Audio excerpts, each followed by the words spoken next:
Agatha கிறிஸ்டியின் டிக் டிக் டிக் டிக். அத்தியாயம் 9. திட்டங்கள். ஜிம்மியின் வார்த்தைகள் உடனடியாக அக்கேள்விக்கான விடை தேட உரையாடலை தூக்கி பிடித்தது. எல்லா விஷயங்களையும் நாம கவனத்தில் எடுத்துக்கிட்ட போதிலும் என்ற ஜிம்மி முன்னேற முடியாமல் முட்டிக்கிட்டு நிற்கிறோம் என்றான். சொல்லப்போனால் வெறும் 2 வார்த்தைகள் தான், 7 டயல்ஸ். ஆனால் என்னமோ குழப்புது. 7 டயல்ஸ் எக்ஸாக்டாக எங்கே இருக்குன்னு எனக்கு தெரியாது. தெரிஞ்சாலும் அந்த ஊரின் ஒவ்வொரு வீட்டையுமா நாம் சீப்பு வச்சு தலைவாருவது போல சீவி பார்க்க முடியும் என்றாள் பண்டில்.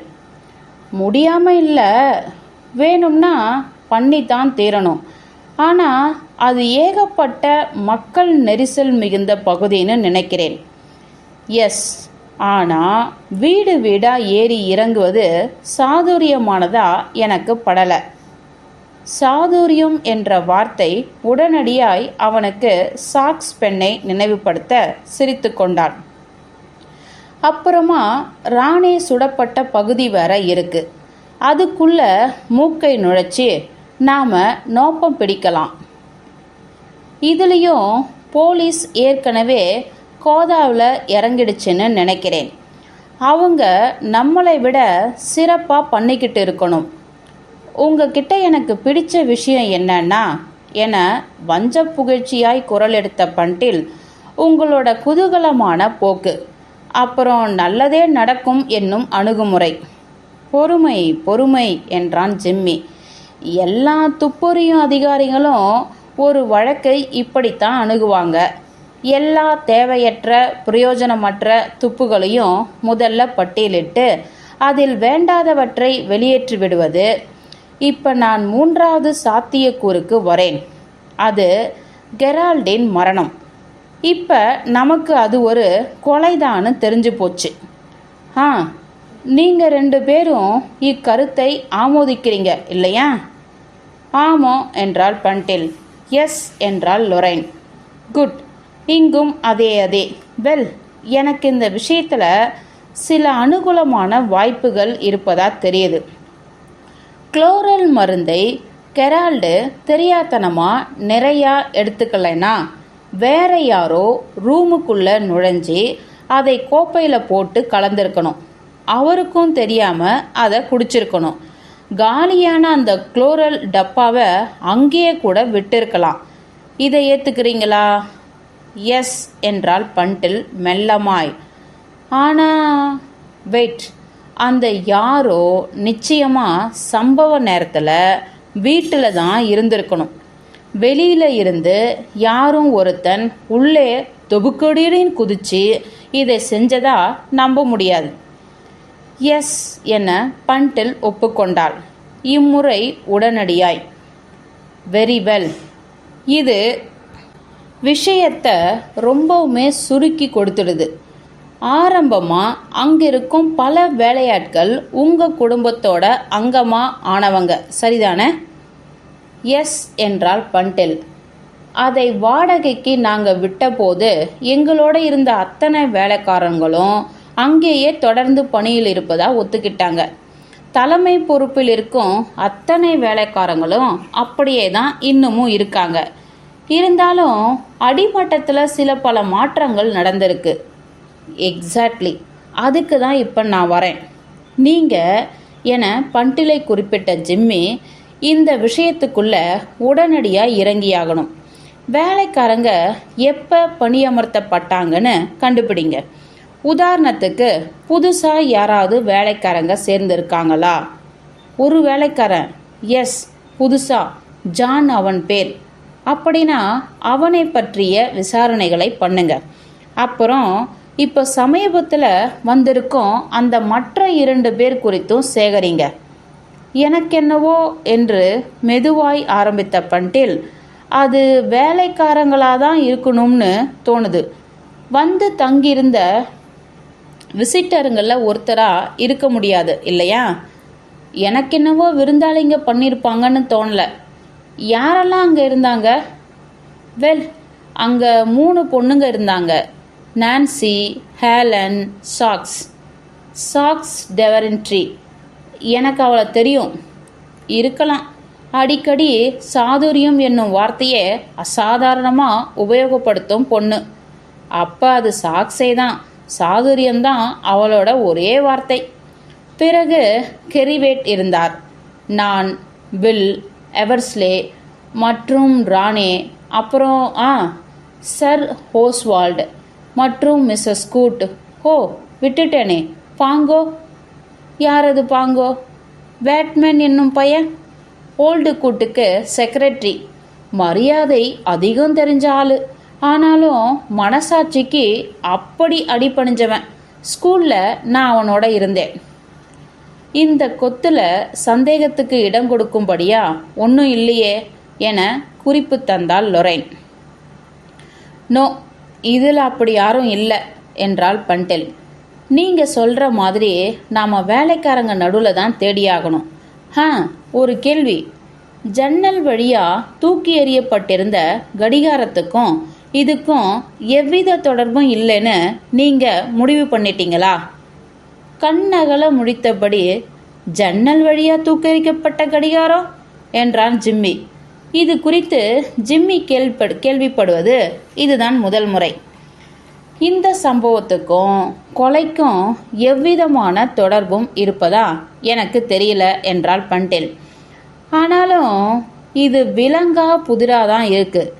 இதில் எவ்வித அர்த்தமும் தென்படலை. இப்போ எனக்கு நினைவுக்கு வருது என்றான் ஜிம்மி மெதுவாய். நான் போயிருந்தேன் பரிதாபப்பட்ட ஓல்டு கெரியை பார்ப்பதற்கு. வகை வகையான கடிகாரங்கள் அலமாரியில் இருந்தன. அதில் 7 மட்டும்தான் கவனிச்சதா எனக்கு ஞாபகம். 8 இல்லை. எதிர்பாரா நடுக்கத்தை வெளியிட்ட அவன் அப்படி நடந்து கொண்டதற்காக சிறு மன்னிப்பும் கேட்டுக்கொண்டான். சாரி, ஆனால் ஏனோ இந்த கடிகாரங்கள் எனக்குள்ளே நடுக்கத்தை தந்துக்கிட்டே இருக்குங்க. அதுங்களை பற்றி நான் சில கனவுகள் கூட காணுவதுண்டு. இருட்டாக இருக்கும்போது அந்த அறைக்குள்ளே போய் வரிசையாக நிற்கும் அவற்றை பார்த்ததில் எனக்கு கிளி உண்டாகி இருக்கணும். இருட்டாக இருக்கும்போது அவை கண்களுக்கு தெரியாது என்றாள் பண்டெல். அதில் ஒளிரும் டயல் இருந்தாதான் இருட்டிலும் தெரியும் என்றவள் உடனே பிரகாசமாயி, ஹோ, டயல் என்றாள். சட்டென மூச்சடைத்து போனவள் பிறகு மீண்டெழுந்து சொன்னாள், தெரியல, விளங்கல, கடிகார டயல், 7 கடிகார டயல், 7 டயல்ஸ். மற்ற இருவரும் பண்டிலை சந்தேகமாய் பார்க்க அவளோ தனது கருத்தை பலவந்தமாய் நிர்மாணித்தாள். எதேச்சையானதா இருக்க முடியாது, திட்டமிட்ட ஒன்றே. அங்கு சிறு தாமதம் விளைந்தது. பண்டெல் சின்னதாய் சொன்ன பெரிய கருத்து புலப்பட்டதும், நீங்க சொல்வதும் உண்மையா இருக்கலாம் என்றான் ஜிம்மி. இது விலங்கா புதிரா நீளுது என்றால் இறுதியாய். பண்டெல் அவனை கேள்விக்குறியாய் ஆர்வமிக பார்த்தாள். கேட்டாள், யார் கடிகாரங்களை வாங்கி வந்தது? நாங்கள் எல்லோரும். யாருக்கு இந்த ஐடியா வந்தது? எங்கள் எல்லாருக்கும். நான்சென்ஸ். அது எப்படி? யாராவது ஒருத்தர் தான் முதல்ல இப்படி நினச்சி வழி முழிஞ்சிருக்கணும். வழக்கமாக நடப்பது போல இந்த சமாச்சாரம் நடக்கலை. கெர்ரியை சீக்கிரமாக எழுப்ப என்ன பண்ணலாம்னு நாங்கள் பேசிக்கிட்டு இருந்தோம். பாங்கோ ஒரு அலாரம் வச்சு பார்க்கலாம்னா, அப்போ யாரோ ஒன்று மட்டும் போதாதுன்னாங்க. கூடவே வேற யாரோ பெல் எவர்ஸ்லியோன்னு ஞாபகம். ஏன் 1 டஜன் வாங்கிடலாம் கூடாது ஆலோசித்தார். விஷயத்தை போட்டு அலசி முடிச்சு நாங்கள் ஆளுக்கு ஒரு கடிகாரத்தை வாங்கி வந்தோம். கூடவே மிஸ்ஸஸ் ஸ்கூட் மற்றும் பாங்கோ ஆகியோருக்கும் ஆளுக்கு 1. இதுக்கு உட்கார்ந்து திட்டமெல்லாம் பெருசாக போடலை, பேசிக்கிட்டே போனோம், நடந்து முடிஞ்சது. இந்த பதிலுக்கு பண்டில் அமைதியானாள். ஆனால் திருப்தியாகவில்லை. முறையாய் நடந்தவற்றை ஒப்புவித்ததை தொடரலானான் ஜிம்மி. சில நிஜங்கள் பற்றி நாம் நிச்சயமாக இருக்கோம்னு நான் சொல்வேன். மாஃபியா போல கீழ்த்தளத்தில் ரகசியமாக இயங்கும் ஒரு சமூகம் இருக்கு என்பதில் நாம் நிச்சயமாயிட்டோம். கெரிவேட் இதை பற்றி தெரிஞ்சுக்கிட்டார். ஆரம்பத்தில் இதை ஒரு விளையாட்டுத்தனமான சமூகம்னு தான் அவர் எடுத்துக்கிட்டு இருக்கார். முட்டாள் சமூகம்னு எடுத்துக்கிட்டார்னு கூட சொல்லலாம். அது நிஜத்தில் மிக அபாயகரமானது என்பதை அவர் உணரலை. ஆனால் பிறகு அப்படி நம்பும்படியா எதுவோ நடந்துவிட அவர் விழித்தெழுகிறார். அது குறித்து அவர் ராணே தேவராக்ஸிடம் கூட ஏதாவது சொல்லியிருப்பார் என்பது என் யூகம். கெரி இல்லாமல் பண்ணப்பட்டதும் ராணேவுக்கு சந்தேகம் வலுத்திருக்க வேண்டும். எனவே அவர் ஏற்கனவே கெரி பயணித்த ஆபத்தான பாதையில் இறங்குறார். இந்த நிலைமையில் நமக்கு முன்னாடி இருக்கும் துரதிர்ஷ்டம் என்னன்னா, ஆரம்பத்திலிருந்து நாம் துவங்கியாக வேண்டும். மறைந்த அந்த 2 பேருக்கும் என்ன தெரிஞ்சிருந்தது என்பது பற்றி அறிதல் நமக்கு துளியும் கிடையாதே. சொல்லப்போனால் இதுதான் சாதகமே என்றாள் லொரைன் தன்மையாய். அவனுங்க நம்மை சந்தேகப்பட மாட்டானுங்க. ஆகவே நம்மை நிரந்தரமாக அழிச்சிட முயல மாட்டானுங்க. இந்த கோணத்தில் நான் முதல்லையே சிந்திச்சிருக்கணும் என்று கவலை தோய்ந்த குரலில் ஆரம்பித்தான் ஜிம்மி. ஓல்டு கெரி உங்களை இந்த விஷயத்திலிருந்து முழுக்கவும் விலகி இருந்து விடும்படி அவர் அறிவுறுத்தியது நினைவிருக்கா லொரைன்? அதனால் ஹோ ப்ளீஸ் என்று இடைமறித்தாள் லொரைன். அதை பற்றி மறுபடியும் நாம் டிஸ்கஸ் பண்ண ஆரம்பிக்க வேண்டாம். வெறும் நேர விரயம்தான் மிஞ்சும். நேரம் என்னும் வார்த்தை சிந்தியதுமே நிமிர்ந்து கடிகாரத்தை பார்த்த ஜிம்மி அதிசயமும் ஆச்சரியமுமான குரல் எழுப்பினான். எழுந்து கொண்டு போய் கதவை திறந்தான். ஸ்டீவன்ஸ். Yes sir. லஞ்சுக்கு என்ன பண்ண போகிற ஸ்டீவன்ஸ்? சமாளிச்சிட முடியுமா? இந்த நெருக்கடி உருவாகலாம்னு நான் முன்கூட்டியே கணிச்சிட்டேன் சார். மிஸ்ஸஸ் ஸ்டீவன்ஸ் இதுக்கான தகுந்த ஏற்பாடுகளை பண்ணிட்டா. நீ ஒரு அதிசய மனுஷன்யா என்றான் ஜிம்மி. ஒரு நிம்மதி பெருமூச்சை செலவழித்தபடி மூளை. பைய உடம்பு முழுக்க மூளை. தபாலில் படிக்கிறான்ல. தற்சமயம் கதவினை திறந்து கொண்டு மிக ருசிகரமான உணவினை சுமந்து உள்ளே வந்தான் அவன். ஆம்லேட், இறைச்சி, ரொட்டி, பால் இத்தியாதிகள். அப்பொழுது இடியட் என்ற பண்டில் வெறியாய் வெடிக்க மற்ற இருவரும் விரோதமாய் அவளை பார்த்தனர். மூளையே கிடையாது. என்னை சொல்கிறேன், ஒரு முக்கியமான சமாச்சாரத்தை சொல்ல மறந்துட்டேன்னு இப்போ நினைவுக்கு வருது. என்னது அது? கோலிக்கண்ணனை தெரியுமா? சார்ஜ் லோமெக்ஸ். நிறைய கேள்விப்பட்டிருக்கேன் என்றான் ஜிம்மி. பில் மற்றும் ராணே மூலமா? வெல், இந்த கோலிக்கண்ணன் ஒரு சின்ன பார்ட்டி தர போறார் அடுத்த வாரம். அவருக்கு இப்போ ஒரு எச்சரிக்கை கடிதம் வருது 7 டயல்ஸில் இருந்து.